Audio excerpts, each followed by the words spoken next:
Hinugin mo yan, te. Nasira nga yung mga bunga niyan. Sa sobrang init. Oo. Yung iba hindi lumaki na tuyot. Ay, yung duwat mo na yung tad ng bunga. Ang liliit na. Siguro gawa sa init. Sobrang init kasi.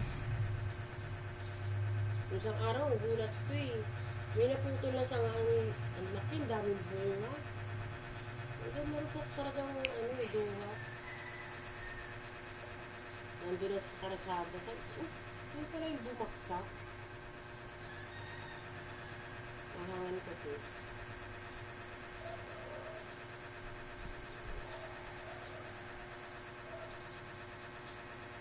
Sasakal na yung puno, oh.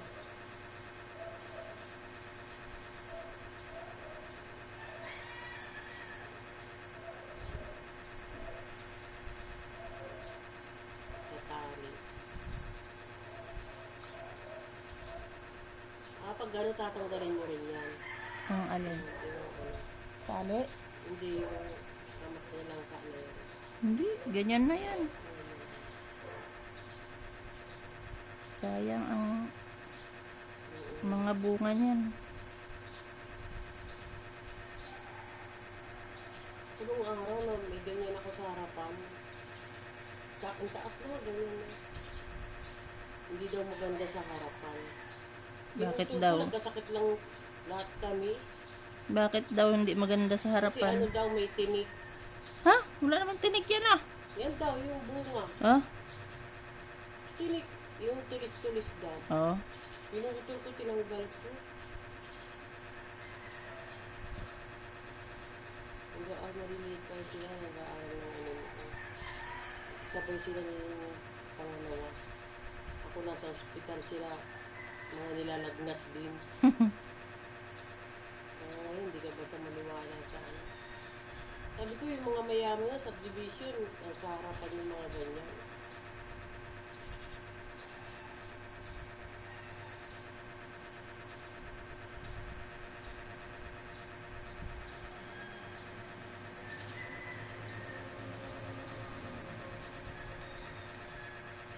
Sayang. Okay na naman, ma-reblock na rin kami dun. Wala mawawala dun. Tagal na yun.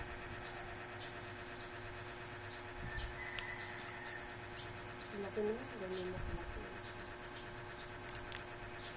Namumuno na lang yun. May bulaklak na nga yata yun.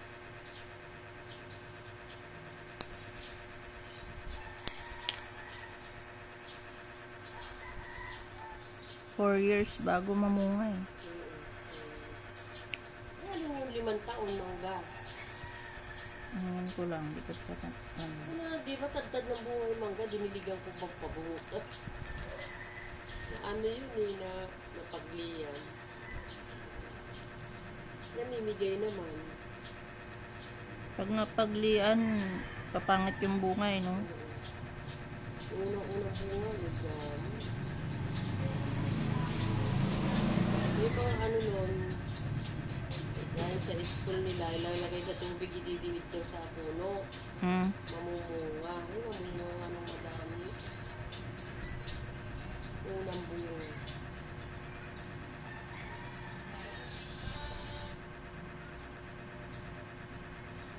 Maganda talaga may puno.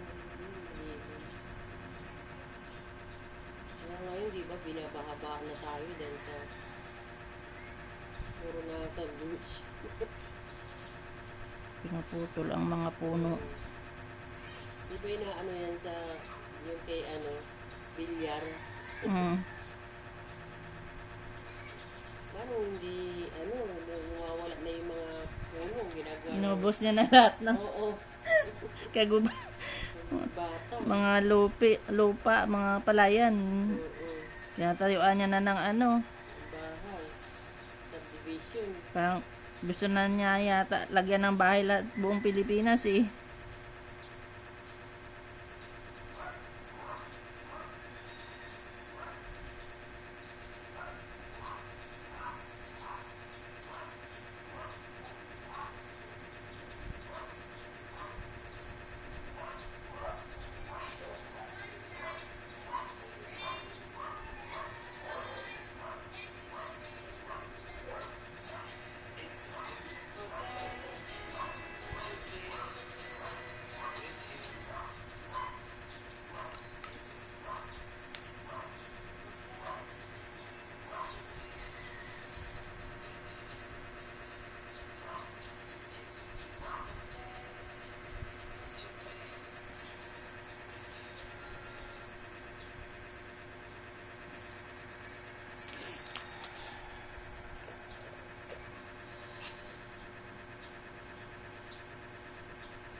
na yan.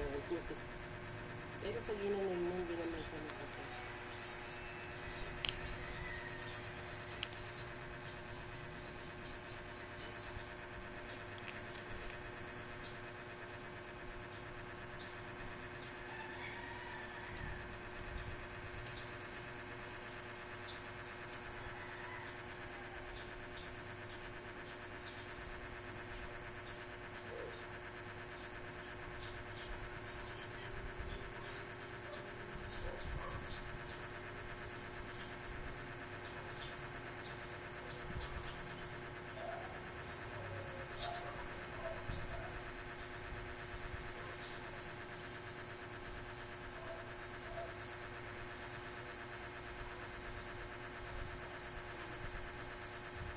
Kaya nyo yung kabila dun, di ba?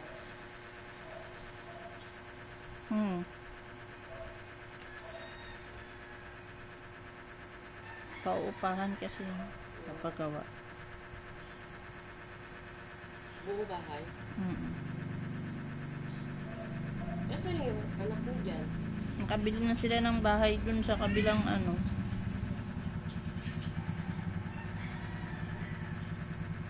Subdivision. Diyan din sa Tansa. magkano pa utang yung pagbuo? Hindi ko lang alam. Pero yung ganyang ano, nasa 5,000. Pag sarado yung harap tsaka likod.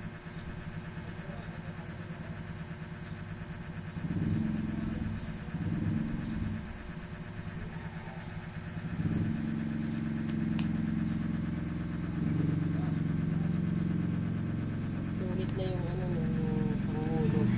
Mm. Sobra pa. 4-3 lang hulog dyan.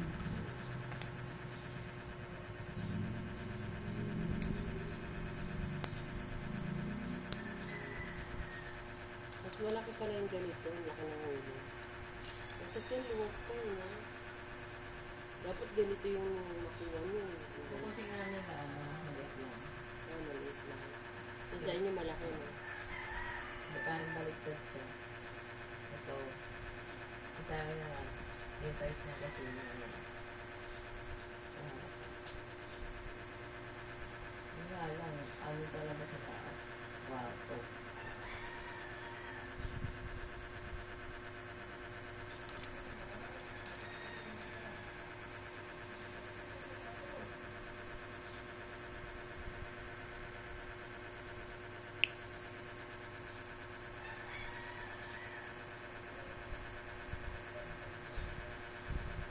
Tumigas na yung ano mo. Hindi naman masakit, no? Hindi. Kasi tumuwid na yung ano.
Pero Marian.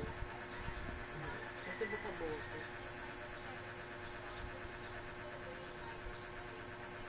Ang galing mo nilagay niya. Binigyan niya ng bahay si Diwata. Tapos, pera. Mayaman na siya talaga. Siyempre, may negosyo siya. Laki na yun. Ginaya naman niya yung parit niya ano. Pero malayo naman siya. Sa Batangas.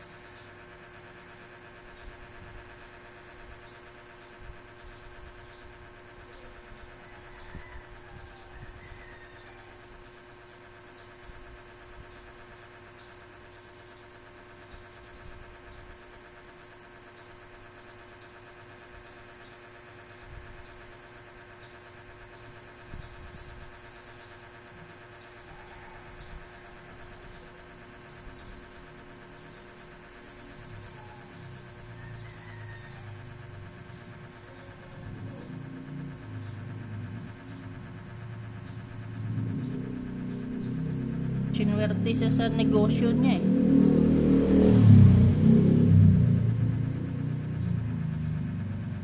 Saka aso, magkano daw yung aso na yun na binigyan si ano?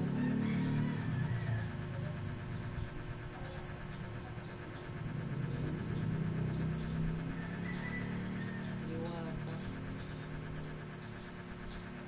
Kung sumikat si Diwata, ang dami nagbibigay sa kanya mga sikat na mga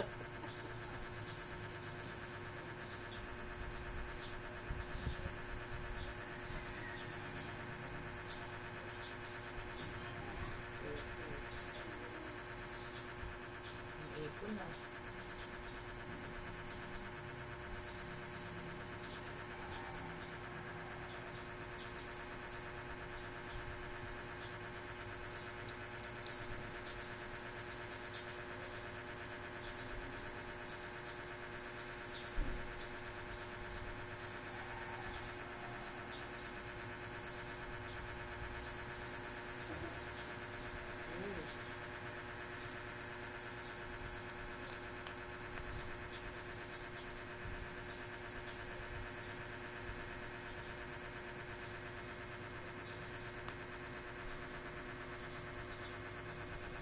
Grabe yung mga ano, no? Then, ninanakaw yung video mo.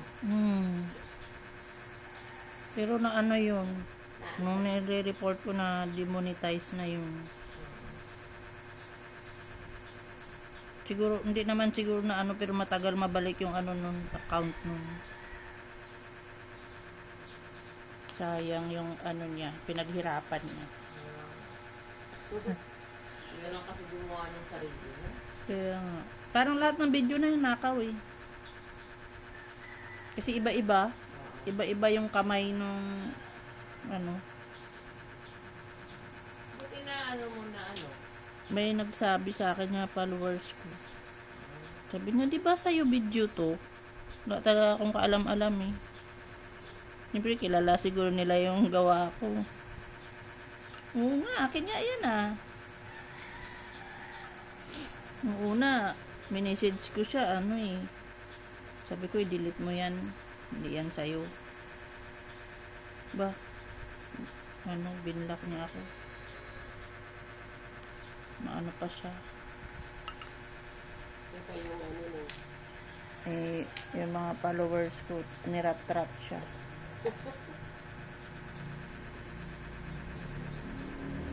Tapos, in-off niya yung comment ng ano, lahat ng video niya. Para hindi maka-message dun. Eh, sa cover photo pala, pwede pala mag-comment. O, dun ako nag-comment. Tinadtad ko siya ng ano. Ba, hindi niya pa rin dinidelete. Matapang. Report ko na. Eh, sumasahod siya na ano no. Oh, sumahod siya. Dahil sa mga video ko. Naabangan niya yung post ko eh. Lahat ng post ko, post niya rin eh. Hindi wala nakapagsabi sa'yo. Pero 48,000. Tapos, sabi, enjoy mo na yung last na sahod mo. Yan na yung pinakahuli. Ang hirap lang kasi mag-report. Kailangan, ano eh, marami kang, Witness. dapat yung video mo na original, tsaka yung video nung nagnakaw. Yung link ba. Kailangan mapatunayan mo na sa'yo. Tapos nung na-report na siya, aywan ko kung anong nangyari sa Facebook niya. Ang kapal nitong tinanggalin ng video. Nag-email pa siya sa akin. Alisin, ibalik ko daw yung Facebook niya. Sabi ko, bakit? Ako ba may-ari ng Facebook? Ako ba yung nagnakaw? At ibabalik ko yung ano mo. Baliw. Ayan, pero may pangalan na ng boss mo. No? Oo. Yung nanakaw sa akin yung mga walang pangalan. Eh.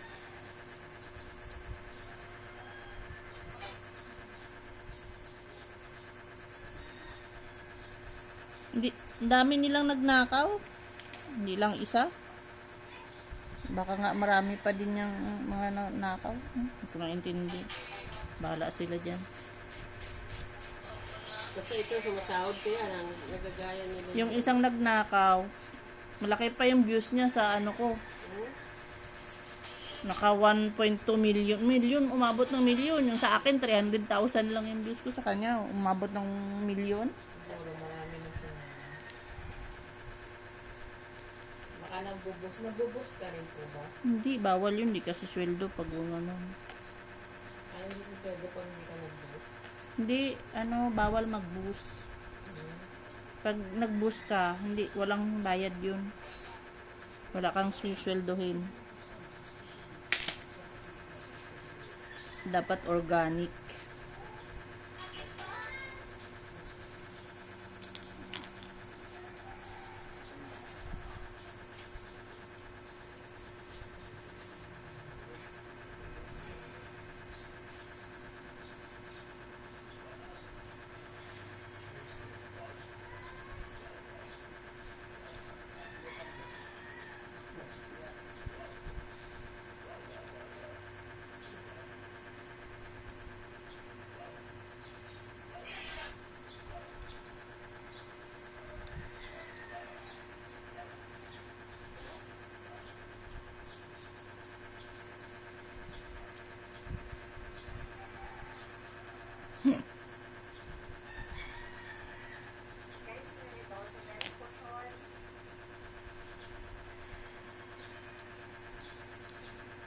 Halit na si ano.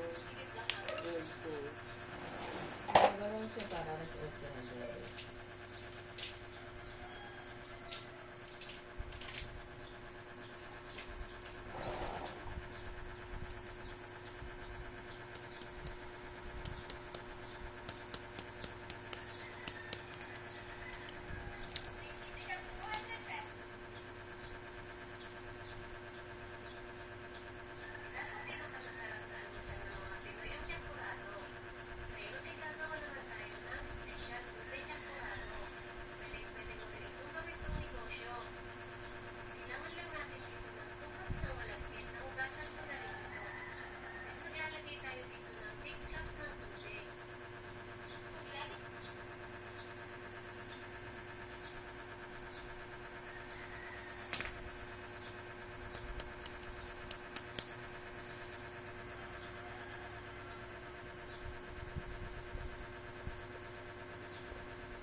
Hmm. Sumasali pa itong Sali pa talaga yung langaw.